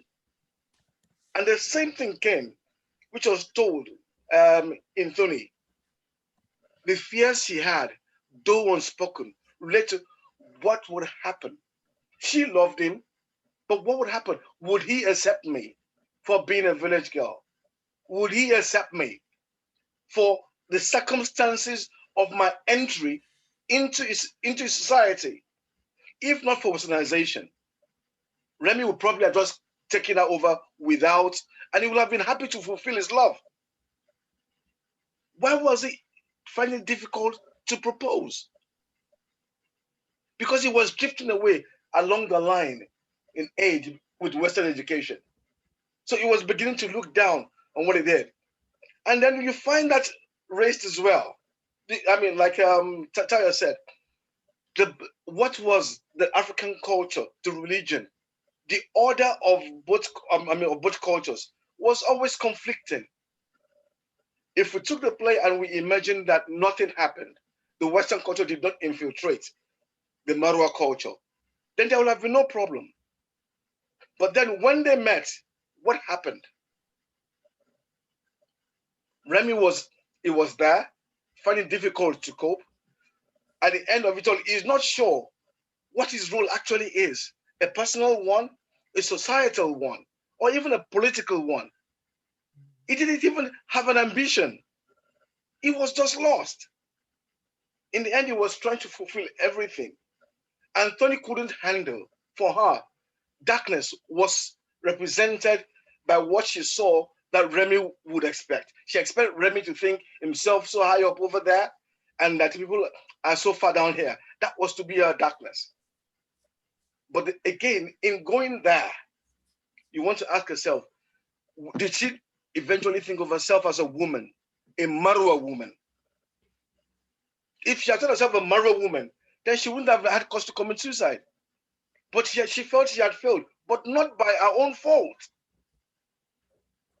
And this circumstantial situation, creating balances and imbalances and continuously creating a flux and not finding a bridge where both cultures can marry, played a lot. The elders came and they said, we don't even have a son of Marwa who is a DEO. We don't even have a son of Marwa who is in government. So what is the point of, of freedom and and independence when you can't govern yourself? And today, very, very, very, very much so, whether it's in Yemen or even in Nigeria, the situation is still playing out. And I think Nkogi did so well. I think it will become the Achebe of East Africa, because then they wrote, even with this apart, they wrote with prophetic ease and insight. And I think that is what we're realizing today. And this play has done so much. We've done so well trying to bring it forward, and I thank Moji for thinking about it. But the issue is, to be honest, I don't think there can be an end to what the play can realize. Ambition will let us know. Thank you, Peter, and thank you for bringing up Achebe as well, because that was one of the comments someone just sort of brought, the comparisons of this and Things Fall Apart, and just sort of, what's being explored by these wonderful, wonderful writers. Moji, do you have any final thoughts that you might want to share before we bid everyone good night?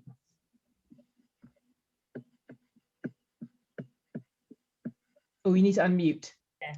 Sorry, no, just to say a huge thank you to the cast for their time, for their dedication, and for their perseverance with technology. We have to spend a lot of time today doing tech for technology, but yeah, thank you all so much. And thank you to everyone who's attended. Without the audience, we're nothing really in theater. I know this doesn't substitute for live theater, but it's something, and we hope that you continue to join us. We also have another play reading, which is in a month's time, The Son of the Nile, but Jennifer is going to tell you more about all of that. But thank you so much, everyone, for joining us. Again, thank you so much. Can we just please, it's been such an honor to be in this space, and we can't wait to be in theaters where we can, be bumping against each other in real life.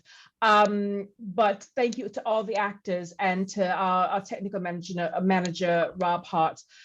Everyone's volunteered their time and creativity to tonight's reading. This is a company of actors that consists of both professional and non-professional performers, all who believe in Utopia Theatre's ethos and have given up their time to ensure that plays like The Black Hermit can be revived and shared with as many people as possible. I saw that someone chimed in that they're watching from New York. So, globally, just this connection that we're having. So as I mentioned earlier, please do buy a copy of the play text. So yes, the next rehearsed reading will be on the 25th of April. So same time, 6 until 8 p.m. Son of the Nile by Sudanese playwright Fief Ishmael. And it's a play for young people and all those young at heart. As you know, Utopia Theatre is dedicated to honoring both the plays of our canon as well as nurturing the playwrights of tomorrow.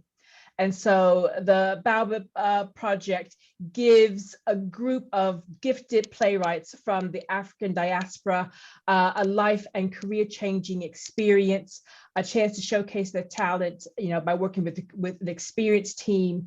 They will be supported to develop plays and stories for staging at an industry showcase in a professional venue and to contribute to a published anthology of plays. So there will be a link to the Just Giving crowdfunding page in the chat. So if you would like to make a contribution to that wonderful project, please do so. I can't thank you enough for everyone attending, for all of the actors, for Moji Utopia Theatre, for just really sort of, honoring our stories and centering us and making us feel so seen and loved, particularly when we have been, away from each other for so long. It's been an absolute pleasure, and everyone stay safe, keep your hands sanitized, and we'll see you very soon. Take care and lots of love. So much, Jennifer. Thank you so much for all your support for Utopia and everything you've done for us, both in the past and now. Thank you so much for donating your time. We're really grateful. Thank you. My pleasure. Everybody. Have a good night. Thank you. Thanks, Bye to Bob. the audience. Good night. Cheers, Thank everyone. you all. Yes, Good thanks night. for tuning in. Thanks, guys. Thank you. God bless. Let's catch up.